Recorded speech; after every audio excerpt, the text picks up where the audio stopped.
Kādi jūsuprāt varbūt ir piemēri, kas jūsu acīs ir bijuši no tieši diasporas pilsoniskās sabiedrības pienesuma Latvijai? Vismaz 2-3 lietas es varētu minēt. Vienu mēs jau izrunājām īstenībā.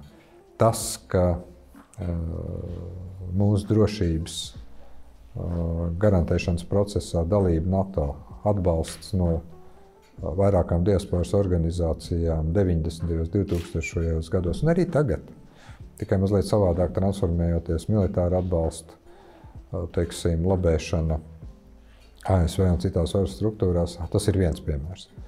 Otrs piemērs, kas man tiešām liekas ļoti labs, tas ir mūsu jau laikam 10 gadus tāda sadarbības forma Pasaules latviešu uzņēmēju un inovāciju fórums.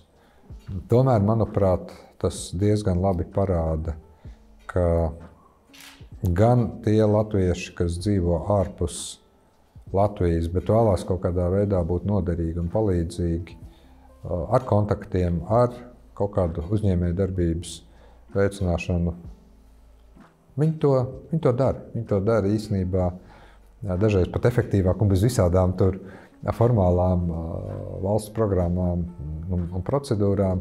Viņi to dara vienkārši savstarpēji sadarbojoties, un tas neizbēgami ir arī palīdzība un atbalsts valstī.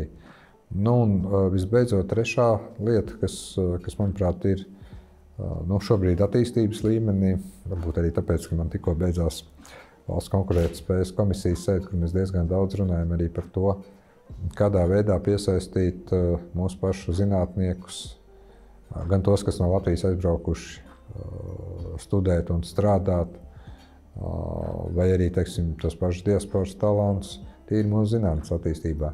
Tur es redzu lielu potenciālu.